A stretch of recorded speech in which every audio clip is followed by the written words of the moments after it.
दोस्तों, यह कहानी बड़ी ही शिक्षाप्रद, महत्वपूर्ण और ज्ञानवर्धक है। मेरा आपसे निवेदन है कि कहानी के अंत तक हमारे साथ में जरूर बने रहे। एक समय की बात है, भगवान बुद्ध अपने शिष्यों को उपदेश दे रहे थे। तब उनके किसी शिष्य ने उनसे यह 3 सवाल किए। पहला सवाल, कौन किसके भाग्य का खाता है? दूसरा सवाल, संसार का सबसे बड़ा बलवान कौन है? तीसरा सवाल, जो अपनी बात से मुकर जाता है उसका अंत में क्या अंजाम होता है? तब गौतम बुद्ध कहते हैं, तुम्हारे यह तीनों ही प्रश्न बहुत ही महत्वपूर्ण हैं, क्योंकि इन तीनों प्रश्नों के उत्तर हर मनुष्य को जानना जरूरी होता है। इसलिए मैं तुमको एक कहानी सुनाता हूँ। उस कहानी में तुमको तुम्हारे इन तीनों प्रश्नों के जवाब मिल जाएंगे। कृपया तुम इस कहानी को ध्यान लगाकर सुनना। एक जंगल में एक विशाल बरगद का पेड़ था। उस पेड़ पर एक बाज पक्षी रहता था। उस बरगद से थोड़ी ही दूर पर एक बिल था। उस बिल में एक सर्प रहता था। फिर एक दिन जैसे ही सर्प बिल से बाहर निकलने लगा तो उस सर्प को वह बाज पक्षी देख रहा था। जब सर्प बिल से बाहर निकलने लगा तो उसी समय बाज सर्प पर झपटा, परंतु सर्प अपने बिल से अधिक बाहर नहीं निकला था, इसलिए वह वापस बिल में चला गया। फिर थोड़ी देर बाद सर्प ने अपना मुंह बिल से बाहर निकाला और देखने लगा कि बाज पक्षी यहीं पर है या कहीं पर चला गया। फिर वह बाज पक्षी दोबारा उस सर्प पर झपटा, परंतु वह फिर से वापस अपने बिल के अंदर छुप गया। जैसे ही सर्प अपने बिल से बाहर निकलने का प्रयास करता तो बाज उस पर हमला करता और उसे उठाकर ले जाने की कोशिश करता। बाज मन में सोच रहा था कि जब भी तू बाहर निकलेगा तो मैं तुझे अपना भोजन बना लूंगा, और सर्प उस बाज के डर से बिल में छुपा रहता है। जब सर्प को उस बिल में रहते हुए काफी समय हो जाता है तो सर्प मन में विचार करने लगता है कि यदि राजा विक्रम कहीं से आ जाए तो वह दूसरों के कष्टों का हरण करते हैं, और राजा विक्रम ही ऐसे हैं जो मुझे इस बात से बचा सकते हैं।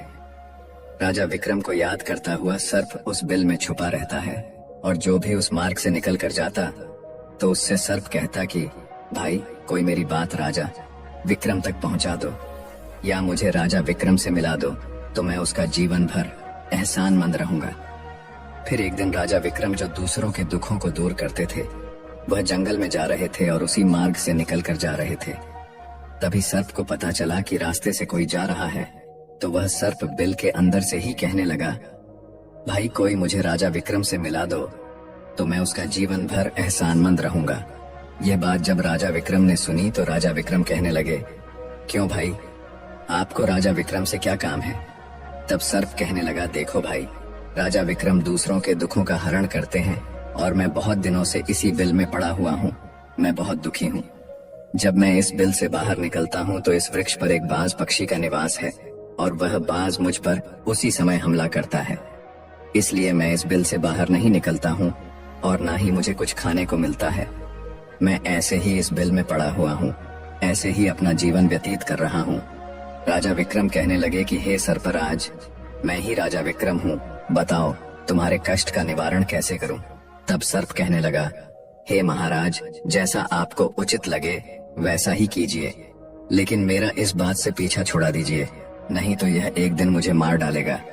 तब राजा विक्रम कहने लगे, हे सर्पराज, तुम कहो तो मैं तुम्हें इस वन से कहीं दूर छोड़ दूं। सर्प कहने लगा, महाराज, जब आप मुझे दूर छोड़ने जाओगे तो यह बाज हमें देख लेगा और यह वहीं पर जाकर फिर से बैठ जाएगा, और मौका मिलते ही यह मुझे मार डालेगा। हे राजन, आप मुझे कुछ समय के लिए आपके अंदर में बिठा लीजिए। आप अपने पेट में बैठने के लिए मुझे स्थान दे दीजिए। तब इस बाज को पता नहीं चलेगा कि सर्प कहाँ गया, और तब मैं आपके साथ इस वन से बहुत दूर चला जाऊंगा, और आगे जाने के बाद मैं आपके पेट से बाहर आ जाऊंगा। तब राजा विक्रम कहने लगे, ठीक है सर्पराज, आप मेरे पेट में प्रवेश कर जाइए। राजा विक्रम अपना मुंह खोल देते हैं और वह सर्प राजा विक्रम के पेट में प्रवेश कर जाता है और राजा विक्रम के पेट में जाकर के बैठ जाता है। जब राजा विक्रम वन में आगे गए और आगे काफी दूर पहुंचने के बाद उस सर्प से कहने लगे कि हे नागराज, अब आप मेरे पेट से बाहर आ जाइए। अब यह सुनसान वन है, इसमें कोई बाज आपको परेशान नहीं करेगा। यह बात सुनकर नागराज कहने लगा कि नहीं महाराज, अब मैं आपके पेट से बाहर निकलने वाला नहीं हूँ। राजा विक्रम ने कहा, क्यों भाई, आपने तो मुझसे यह वादा किया था कि आप मुझे आगे सुनसान वन में छोड़ देना। मैं आपके पेट से बाहर निकल जाऊंगा। अब क्या हुआ? सुनसान वन आ गया। अब आप बाहर निकलिए। सांप कहने लगा कि देखो महाराज, जैसा रहने का आनंद आपके पेट में है वैसा उस बिल में नहीं मिलता। अब मैं तुम्हारे पेट से कभी बाहर नहीं निकलूंगा। राजा विक्रम मन में सोचने लगे कि यह तो बड़ा ही दुष्ट सर्प है, अब मैं क्या करूं? और अब उसके जहर के प्रभाव से महाराज विक्रम के पूरे शरीर से कोढ़ फूटने लगा और महाराज विक्रम के शरीर से कोढ़ निकल आया। राजा विक्रम मन में सोचने लगे कि अब मैं यदि राजधानी को वापस जाऊंगा तो यह अभी संभव नहीं है, क्योंकि मैं इस वक्त कोढ़ी हो गया हूं और मुझे इसी वन में रहकर इस नागराज से भी छुटकारा पाना है। यह सोचकर महाराज विक्रम एक पेड़ के नीचे झोपड़ी बनाकर सो जाते हैं। उनके शरीर से कोढ़ टपकने लगा और बदबू आने लगी, जो कि सर्प का जहर था। सर्प कुंडली मारकर राजा विक्रम के पेट में बैठा हुआ था। राजा विक्रम उस वन में एक कोढ़ी की हालत में पड़े हुए थे। अब इधर उन्हीं के समय एक प्रसिद्ध जनपद था श्रावस्ती, और श्रावस्ती नगरी के महाराजा थे ताम्रध्वज। महाराज ताम्रध्वज की 3 पुत्रियां थीं और राजा ताम्रध्वज बड़ा अहंकारी और बड़ा ही अभिमानी राजा था। फिर एक दिन उसने अपनी तीनों बेटियों से पूछा कि बताओ बेटियों, तुम किसके भाग्य का खाती हो? फिर उनमें से 2 बेटियां तो राजा के डर से कहती हैं कि पिताजी, हम तो आपके भाग्य का ही खाते हैं। परंतु उनमें से राजा की एक चित्ररेखा नाम की बेटी थी। वह चित्ररेखा अपने पिता ताम्रध्वज से कहती है कि नहीं पिताजी, मैं किसी के भाग्य का नहीं खाती हूँ, मैं तो केवल अपने ही भाग्य का खाती हूँ। उस बेटी की बात सुनकर राजा को बहुत क्रोध आया। राजा ने उसी समय नाई और ब्राह्मण को बुलाया। राजा नाई और ब्राह्मण से कहने लगा कि मेरी इन दोनों बेटियों का रिश्ता तो आप किसी राजा के यहाँ करके आइए, और जो यह बड़ी वाली बेटी है इसका रिश्ता किसी कोढ़ी कलंकी या जिसके हाथ पैर ना हो उसके साथ करके आइए। फिर राजा का आदेश मिलते ही नाई और ब्राह्मण उन तीनों बहनों का रिश्ता करने के लिए चल देते हैं। उन्होंने राजा की दोनों छोटी बेटियों का रिश्ता तो राजवंशों में कर दिया, परंतु तीसरी बड़ी बेटी के लिए वर ढूंढते ढूंढते हुए उसी वन से निकलकर जा रहे थे जिस वन में राजा विक्रम अपनी झोपड़ी में कोढ़ी के रूप में पड़े हुए थे। उनके शरीर से कोढ़ बह रहा था तो राजा विक्रम को देखकर नाई और ब्राह्मण आपस में कहने लगे कि इससे अच्छा तो कोई व्यक्ति हमें नहीं मिलेगा, इसीलिए इसके साथ ही राजा की लड़की का संबंध करके चलते हैं।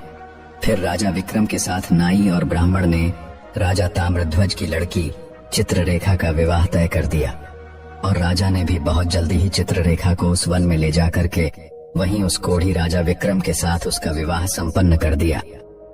राजा विक्रम जैसे महापराक्रमी राजा समय की चपेट में आ गए और एक कोढ़ी का जीवन गुजर कर रहे थे। वह लड़की बड़ी ही पतिव्रता थी। वह अपने पति राजा विक्रम की सेवा करती थी, और वह दोनों छोटी बहनें जो थीं, वह बड़े बड़े राजाओं के घर में गई तो वह तो आराम की जिंदगी जी रही थी, लेकिन चित्ररेखा राजा विक्रम के साथ दुखी जीवन काट रही थी। कहते हैं जो अपने नियम और सिद्धांतों पर रहता है और जो धर्म का पालन करता है, ईश्वर हमेशा उसे सुखी रखना ही पसंद करता है। भगवान उसे हमेशा आनंद प्रदान करता है। इसलिए उस झोपड़ी में रहते रहते चित्ररेखा को राजा विक्रम के साथ बहुत दिन बीत जाता है। उस झोपड़ी के पास एक पीपल का वृक्ष था और उस वृक्ष के नीचे एक दूसरे सर्प का बिल था। एक रात राजा विक्रम सो रहे थे और रात्रि का समय था तो चित्ररेखा महाराज विक्रम की सेवा कर रही थी। उसी समय उस बिल से एक सर्प बाहर निकलता है और बाहर निकलकर जो राजा विक्रम के पेट में सर्प था उस सर्प से कहने लगता है, अरे दुष्ट, अपने वचन से मुकर गया। तूने तो महाराज विक्रम से कहा था कि मैं दूर वन में जाकर तुम्हारे पेट से बाहर निकल जाऊंगा, और तू ऐसे परोपकारी राजा के पेट में जाकर के बैठ गया। तुम्हारे जहर के कारण राजा के पूरे शरीर से कोढ़ निकल आया। अरे तुझे शर्म नहीं आई कि तूने कितना गलत काम किया है? इतने समय में राजा विक्रम न जाने कितने ही जीवों का दुख दूर करते। वह सर्प आगे कहता है, यदि कोई सुन रहा हो तो मैं तेरे मरने का उपाय बताता हूँ। यदि कोई गंगा जल ला करके इस राजा को पिला दे तो तेरे उसी समय 100 टुकड़े हो जाएंगे और मल के रास्ते से बाहर निकल जाएगा। अब राजा के पेट के अंदर बैठा हुआ जो सर्प था वह दूसरे सर्प से कहने लगा कि तेरे जैसा भी मैंने कभी नहीं देखा।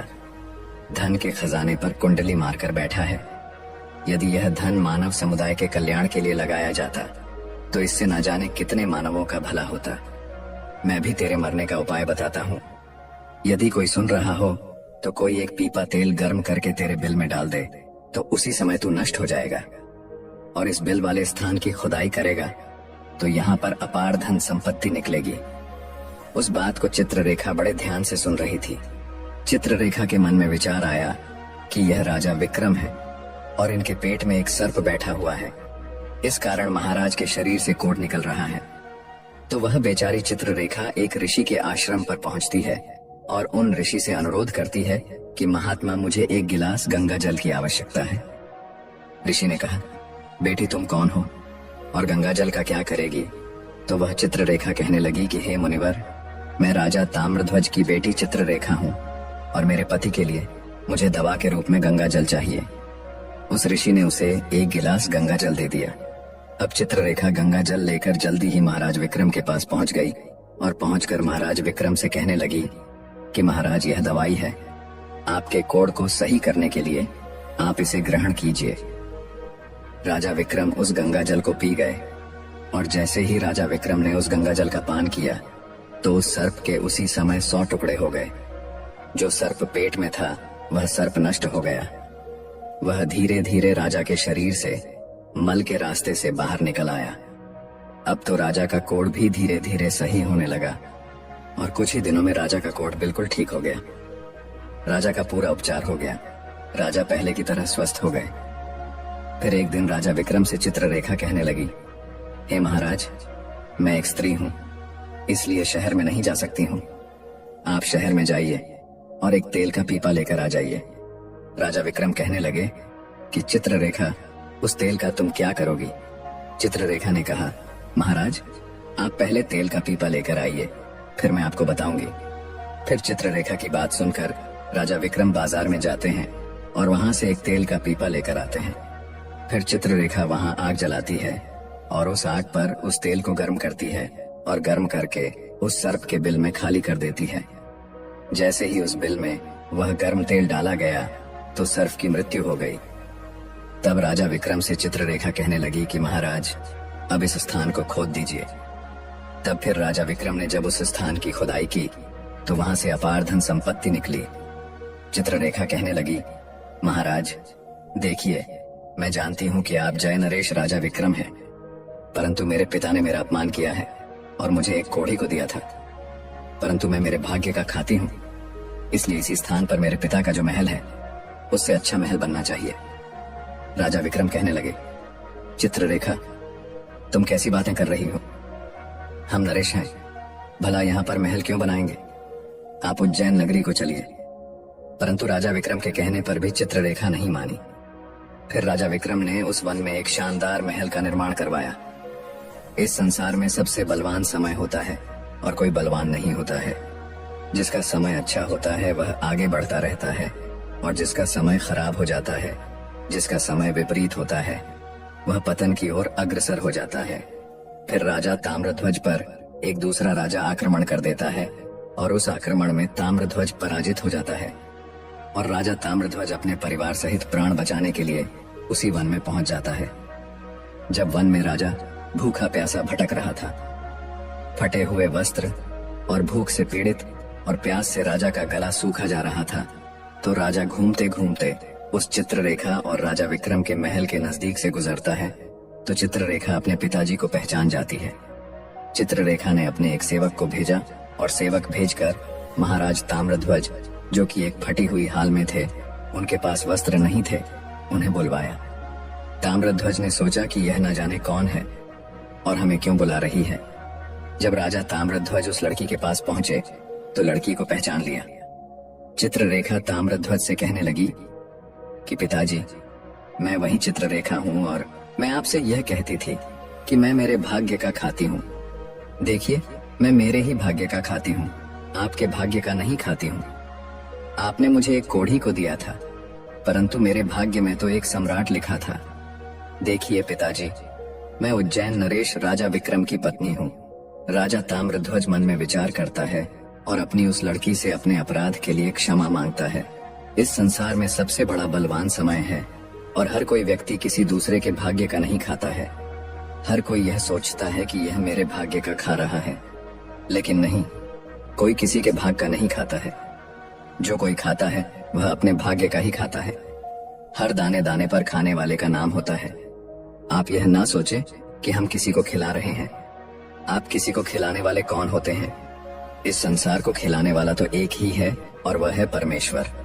जो अपनी बात से मुकर जाता है उसका अंत वही होता है जो राजा विक्रम के पेट में बैठे हुए उस सर्प का हुआ था। अंततः वह विनाश को प्राप्त होता है। हमेशा सत्य की ही जीत होती है और अधर्मी, अत्याचारी और पापियों का अंत होता है। इस तरीके से राजा विक्रम और उसकी पत्नी चित्ररेखा ने राजा ताम्रध्वज का बड़ा स्वागत किया। वह राजा विक्रम महाराज ताम्रध्वज को अपने साथ उज्जैन ले आए और बाद में राजा विक्रम ने अपनी सेना राजा ताम्रध्वज के साथ भेजी, और जिस राजा ने ताम्रध्वज को पराजित किया था उससे अपना राज्य वापस पा लिया। जिसकी किस्मत अच्छी होती है, जिसके कर्म अच्छे होते हैं, उसे ईश्वर कहीं न कहीं से देता है।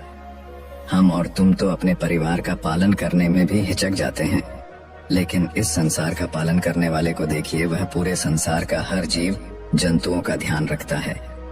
तो दोस्तों, आपने आज के इस वीडियो से क्या सीखा वह मुझे आप कमेंट बॉक्स में बता सकते हैं। इसी के साथ में उम्मीद है कि आपको आज की वीडियो पसंद आई होगी, तो इस वीडियो को उस इंसान को शेयर करें जिससे यह कहानी सुनने की जरूरत है।